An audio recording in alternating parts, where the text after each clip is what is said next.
Hello my friends and welcome, my name is Dennis and this is the latest update from Ukraine. We have awesome news as usual as for Ukrainian side because Ukraine continues its counterattack all across the northeast part and south part of the front lines.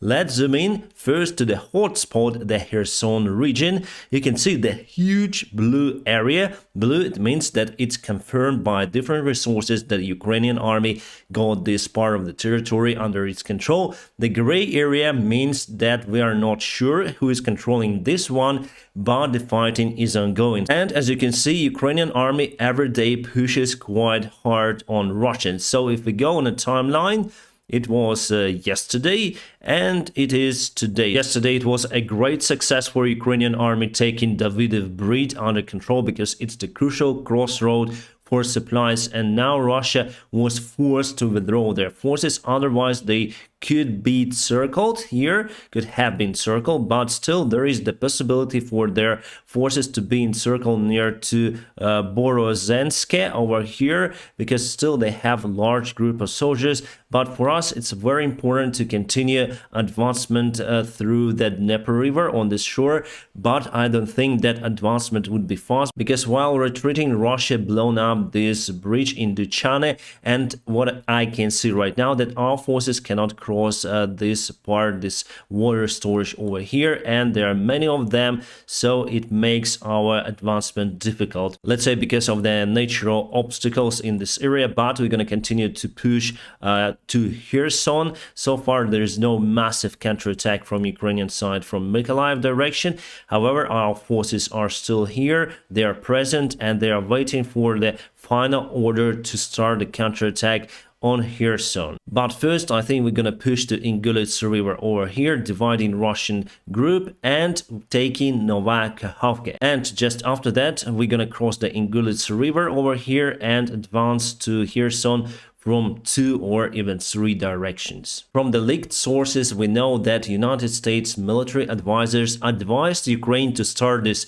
massive counterattack in the south, and they also advised to finish this attack by taking Kherson till the winter time, so I think till the middle of December at least, because after that it's gonna be very hard for Ukrainian army to advance. We're gonna use just those roads because the ground will be very soft in that area. Usually we have some sort of the rainy season on the south in December, so for us it's very critical to take Kherson till that time. I do expect, that's my personal forecast, that we're gonna reach Kherson till the beginning of 2023. During the winter time, I do not expect the massive advancements from either of the sides, because it's just hard to do with the resources that sides have. Ukrainian side has lots of the manpower, but in lack of weapons. Still, we're gonna receive more from the Western allies, and I hope with Lend-Lease working already, we're gonna receive more units. Russian side has lots of armors, weapons and shells. Those are old Soviet made, but still they can fight. But they are in lack of manpower. That is why they announced the massive mobilization in Russia. However, the quality of that manpower is very low. But still, those soldiers can fight, and for Ukrainian side, it's kind of critical to finish this counterattack, taking Kherson till the beginning of 2023. Then Russia may have the advantage in manpower, because still those soldiers will fight on the front lines. And now let's go to the northeast part of Ukraine, to be particular Kharkiv region, Donetsk and Lugansk region. Today Ukrainian army advanced towards Lugansk region. I zoomed out a little bit just to show you the timeline for today. So it was yesterday and it is today, my friends. We're advancing quite fast, and from the information I have, we already took this crossroad Makiivka in Lugansk region. I think the next stop for Ukrainian army will be Svatove, because it's the main hotspot for the Russian supplies. Also Crimea, we are not far away from this point, and after that we're gonna go to those big cities of Severodonetsk and Lysychansk. Here you can see the big gray area, because in the forest there could be some sort of the Russian partisans still fighting for Putin. So in nearby future, I see that Ukraine will take all this part of the land, including Starobilsk. And after we're gonna take this city, we're gonna take the control all over the north part of Lugansk People's Republic, self-proclaimed. My friends, before we go to the latest news and events, please check out my Telegram channel. It's in the video description just below. There I upload regularly the current information of what is happening on the front lines, and not only. Subscribe for me there to stay updated. So for example, here we have Financial Times saying that Ukraine faces critical battle in the south before winter, United States says. Obviously, Ukrainian army got some of the Western allies' military advices. That is why I think we're gonna follow their recommendation, taking Kherson city by the winter time. We got some awesome news from Czech Republic. They're gonna supply Ukrainian army with some of the Soviet-made tanks. I hope they're being upgraded for the new variants. So thank you so much for supporting Ukraine. How many units and what type of the tanks or armored vehicles Ukrainian side is going to receive, we don't know. Czech Republic says that it's secret information. This is Ukrainian army on the south part of Ukraine in Kherson region, and locals greet our soldiers because they came to bring freedom to our people back. So it's awesome sign that our army has a great support from locals. Last night it was the big attack by Russian side. They used Iranian-built drones. Those are kamikaze drones capable to carry 50 kilograms warhead. From the information we received, they attacked the local military branch. Luckily, no soldiers were there at the moment, and only one civilian got injured.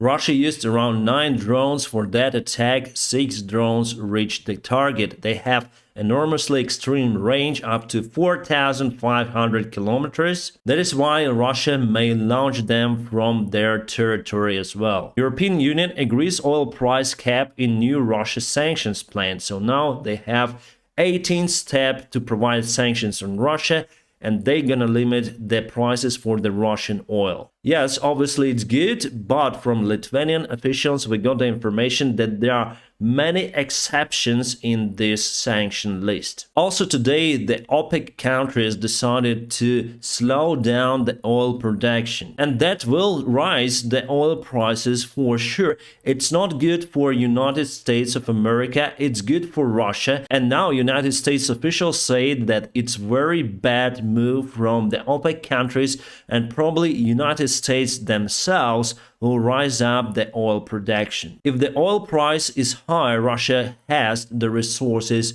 to fight in this war. And video just for fun to you. As you can see, it's modern day Russian helmet. And what's inside? So it's so-called unboxing of the helmet. What are the soldiers wearing on their heads? And you can see it consists out of the aluminum plates. This helmet will not stop even the punch to the head, not talking about the bullet. Now I just want to show you the Ukrainian blitzkrieg tactics that we use using light armored vehicles, and they play a great role during this conflict. So here we have the tank and many Humvees that are on their way for one more attack. So basically we encircle small the units. Obviously they have artillery fire, but they can hardly target our vehicles because they are so maneuverable, and we encircle Russian small groups of soldiers, causing them to retreat.